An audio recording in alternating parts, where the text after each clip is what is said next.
Big బాస్లో అయితే మామూలు ట్విస్టులు కదా, వాళ్ళు చేసే బిహేవియర్, వాళ్ళు షో రోజు రోజుకి ఇలా వెళ్ళిపోతుంది. ఎప్పుడు లేని రేటింగ్ వస్తున్నట్లు మనకు కూడా తెలుస్తుంది బిగ్ బాస్కి అయితే. సో నాకు కూడా చాలా ఇంట్రెస్టింగ్ అనిపిస్తుంది, ఏం జరుగుతుంది, వీళ్ళు ఎలా చేస్తారు అనే ఇంట్రెస్టింగ్ అయితే నాలో కూడా ఉంది, మీలో కూడా ఉంది అనుకుంటున్నాను.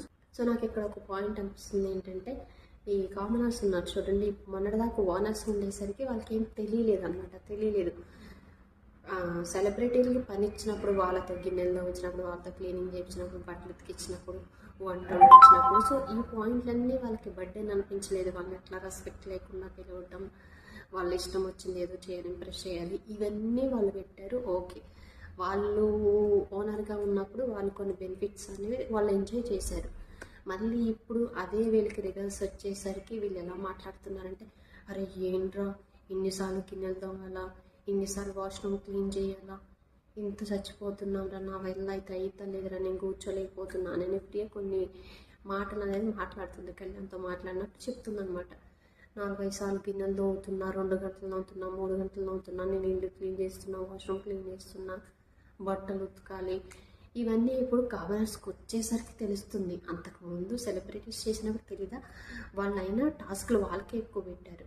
టాస్క్లు వాళ్ళు ఆడేవాళ్ళు, ఇక్కడ పని చేసేవాళ్ళు, ఫుడ్ ప్రిపేర్ చేసేవాళ్ళు, కొన్ని స్ట్రాటజీలు ప్లే చేసేవాళ్ళు, ఎంటర్టైన్ చేసేవాళ్ళు. వాళ్ళు అన్ని పాయింట్లు చేసినా కానీ వాళ్ళకప్పుడు వాళ్ళని వీళ్ళు ఇబ్బంది పెట్టినప్పుడు వీళ్ళకి తెలియలేదు అనమాట, కామనర్స్కి తెలియలేదు. ఇప్పుడు అదే పాయింట్ వీళ్ళకి రిపీట్ వచ్చేసరికి వీళ్ళకి బాగా తెలుస్తుంది.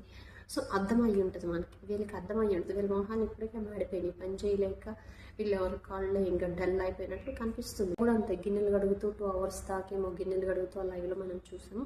సో ఈ అమ్మాయికి ఇప్పుడు అర్థమైంది. ఇంతకుముందు సంజన కెప్టెన్సీ ఉన్నప్పుడు ఏదైనా చెప్తే వచ్చి తన మీద అంటే ర్యాష్గా, రూడ్గా, ఎక్కువ గట్టిగా మాట్లాడటం, ఇప్పుడు ఇవన్నీ వీళ్ళకి అర్థమవుతుంది రివర్స్ వచ్చేసరికి. టిక్ ఫర్ టాట్ అంటారు కదా, సో వీళ్ళకి ఇట్లానే ఉండాలి, నేనైతే వీళ్ళకి ఇట్లానే ఉండాలనుకుంటాను. కొంచెం ఎక్కువే చేశాను. బిగ్ బాస్ అంటే ఊరికే బో అని మీద పడి అరిస్తే, తుత్తు అని అందరి ఇష్యూల్లో దూరితే అప్పుడు బయట ఫ్యాన్స్ మనకి పెరుగుతారు, మన మీద సేఫ్ అవుతూ మనకు మంచిగా రిసీవ్ చేసుకుంటారు అనుకుంటారు. కానీ అది కాదు కదా, ఎంటర్టైన్మెంట్ చేయాలి మంచిగా, అసలు మన బిహేవియర్ ఏంటో వాళ్ళకి తెలియాలి, మనం అక్కడ హౌస్లో ఎలా ఎవరితో బిహేవ్ చేస్తున్నాం, ఇవన్నీ కన్సిడర్ చేస్తారు.